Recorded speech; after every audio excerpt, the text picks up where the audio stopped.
So then with Schopenhauer, even animals have these three basic categories of space, time, and causality, which allows them to make sense out of the world around them. They too are prisoners of this cognitive apparatus that creates a world extended in space, flowing through time, and subject to causality. Otherwise, they wouldn't be able to understand the world around them.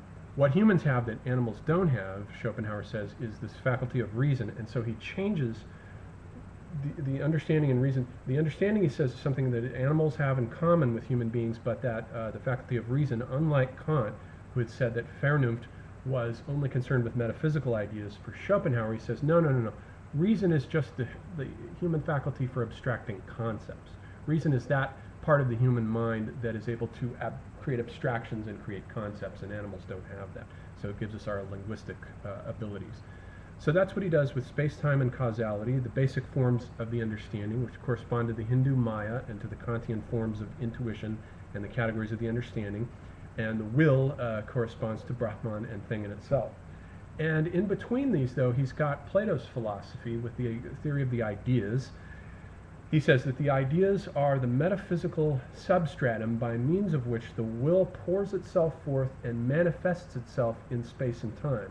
It does it using these Platonic forms, which then are incarnate in a material substrate.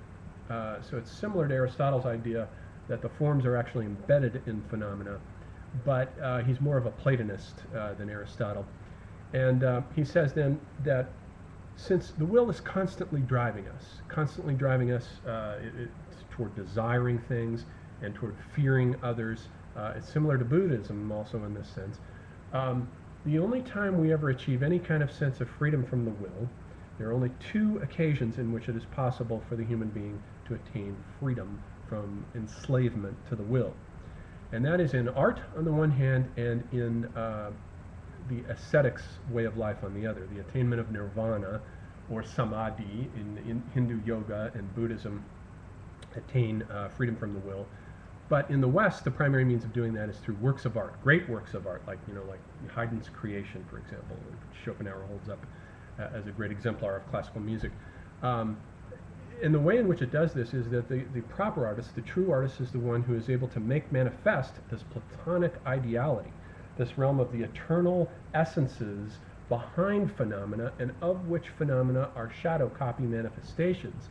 The artist sees through the shadow copy manifestations, sees the ultimate essential eternal forms, and makes them manifest. And in doing that, the person who is perceiving the work of art is then undergoes a process of aesthetic arrest, in which he becomes the pure subject apprehending a pure object. And there's a completely disinterested relationship between them, so that one attains freedom from the slavery of the will, which is purely concerned with economics. The same thing driving animals as drives most human beings, and especially those human beings who have no capacity to appreciate beauty, aesthetic arrest. And so he says those are the only two things that ever enable us to get free from the will. Okay, so then this is the background then for Nietzsche writing The Birth of Tragedy, except for one other thinker.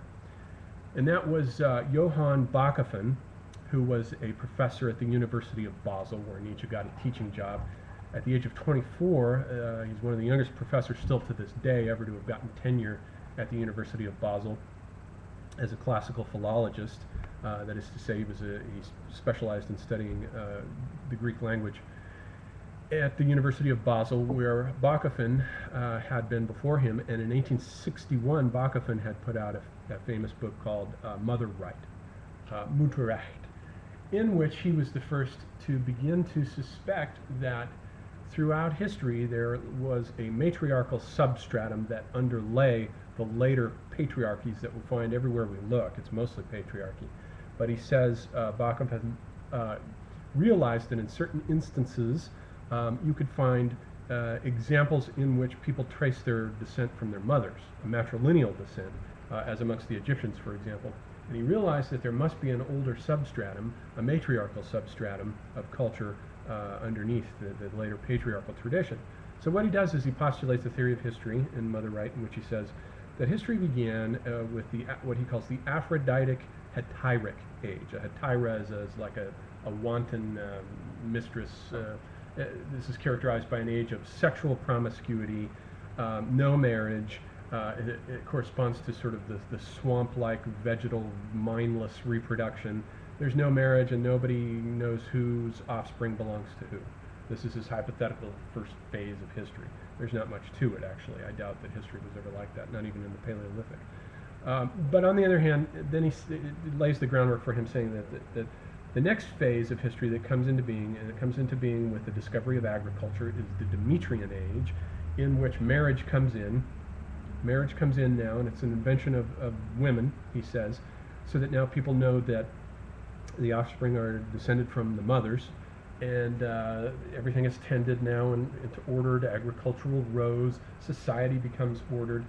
And then he says, what happens, though, is that this descends and disintegrates into a Dionysian age in which the Dionysian group is a sort of decayed, decadent version of matriarchy, in which women are regressing back to the Aphroditic Hetairotic age of sexual promiscuity.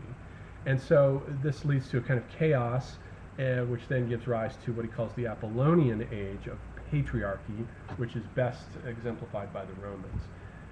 And he says that with the Romans, one of the big things about the Romans is that if you look at all their wars, the wars against the Carthaginians and the wars against the Sabines and the people who are native to Italy, almost always, in almost every case, the war is not driven by economic interests, but by the fact that the enemy group is either matriarchal or has a tradition of being, some kind of affiliation with the dark, Stonic world of human sacrifice. The Carthaginians practiced human sacrifice, and that their wars were really, patriarchal assertions of this newfound realm of law and order and rationality against these older cultures with their dark, archaic practices of human sacrifice. And so that idea system then becomes the basis for which Nietzsche borrows the terms Apollo and Dionysus. He's taken them right out of Bakunin. And in his theory then, in The Birth of Tragedy, he works out a theory about the opposition of Apollo and Dionysus, and he uses them in aesthetic terms for an aesthetic treatise that's written in a way that's below. The Birth of Tragedy is an aesthetic treatise. It's similar to earlier aesthetic texts in German philosophy, like Lessing's Laocoon. Lessing had written in 1766 an aesthetic treatise called the Laocoon, which was famous for a time. Nobody reads it much anymore, but in that text, Lessing had asked the question. He looked at the Laocoon. When you look at the sculpture of the Laocoon, the priest Laocoon that was unearthed during the Renaissance, and in which it shows Laocoon screaming horribly with his two sons while serpents are stinging them and entangling them. And but then when you actually, they're not screaming horribly. They have a certain sense of just discomfort about them. The text, as Virgil describes the same episode, he has Laocoon screaming his head off, basically. And so what Lessing wants to ask is, why is it different? Why is it the case that in the text you can describe him screaming his head off, but you can't represent him that way in a work of sculpture? And Lessing comes to the conclusion that the same laws which govern the pictorial arts of sculpture and painting are very different from those which deal with the literary arts. The literary arts can deal with the sublime in a way that sculpture cannot, because the conventions of sculpture are based on representing the human form in an idealized, beautiful sense. You cannot have the kind of ugliness that's Laocoon screaming would demand. So there are two completely different sets of laws. And he also says then that the laws of one of the main constitutive differences between sculpture and painting on the one hand is that they are the arts of space, whereas music and literature flow through time. So Nietzsche's read all of this, and he sits down to write The Birth of Tragedy to celebrate Wagner, and he's writing it, and he creates this idea of Apollo and Dionysus. And he says that what happened in Greek culture is that it evolved the art of tragedy, which evolved out of the spirit of music, out of the spirit of the Dionysian worldview, and that music was basically and fundamentally Dionysian, and that the oldest part of Greek tragedy is the chorus. And the chorus is that group, that alternates. You get scenes that alternate where the two characters go back and forth on stage with dialogue, then they disappear, and then the chorus is a group of masked Greek members who come in and pronounce They would often sing, usually, and so this is the old musical archaic substratum that comes into Greek tragedy. They would sing their lines, and they represent the collective will. They represent the Schopenhauerian will. The Dionysian corresponds to the Schopenhauerian will, which is the dark, mystical underground from out of which all of this has come. They deal with the great insights of Moira, fate, and its inscrutable, mysterious handlings of the destinies of these individuals who are mere shadow forms. They are the Apollonian aspect. The individuals on stage to whom the suffering happens are the Apollonian aspect. They correspond to Schopenhauer's, to Maya, and to Schopenhauer's principium of individual forms spread out through space and time. And so the Apollo represents the stratum of the categories in the understanding of space and time in the realm of things separate in space, whereas Dionysus represents the ultimate ground of unity from out of which all things have come. And it also represents the dark world of the ancient practice of human sacrifice, although Nietzsche doesn't mention this, but you can infer it by linking it back to Bakunin, that it's the dark realm of the mysteries. He gives a final paragraph at the end of the book where he says, imagine that you're walking into this temple with all of these beautiful columns, and that as you move further back into the darkness, you see these hags tearing apart a child. Well, that's the Dionysian mystery that's concealed by the light of Apollonian works of art. He says that the reason the Greeks needed to create such beautiful works of art was precisely because they had glimpsed into the abyss of life, seen it for what it is, namely that life lives on other lives, tearing them apart, and that the necessary compensation for that is to create beautiful works of art. So that beautiful works of art are themselves rooted in the dark mystery of the apprehension of the horror of life. They are its compensation. Nietzsche says that life can only be justified insofar as it is an aesthetic phenomenon.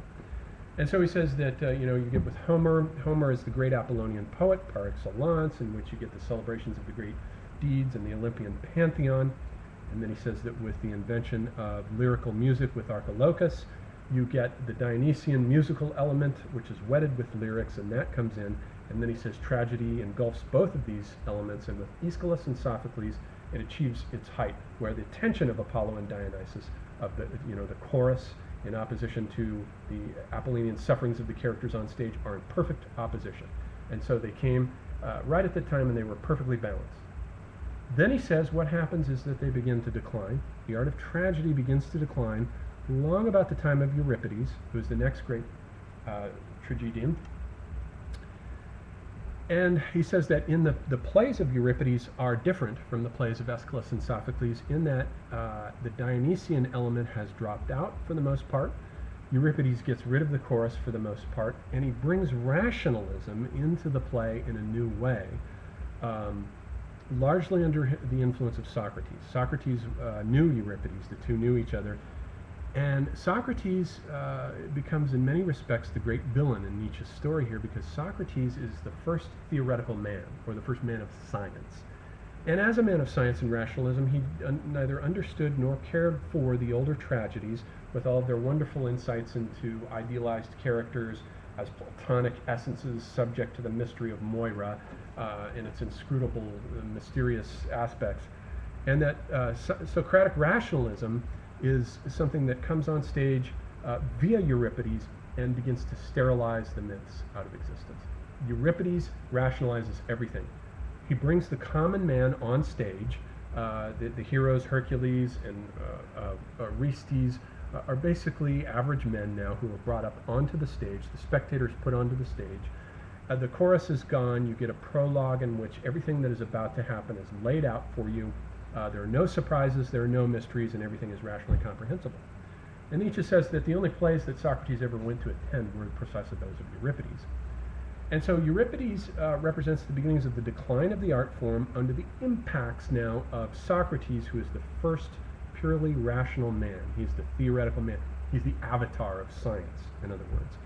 And so what we begin to see here as we read Nietzsche is that what he's really describing is a fable describing how science is the absolute antithesis of culture. That science, when it takes the field, when the scientific attitude, what he calls the Alexandrian attitude, gains the lead in a culture, it begins to destroy the culture's artistic traditions, which then begin to decay and fall apart into realism and naturalism under the influence of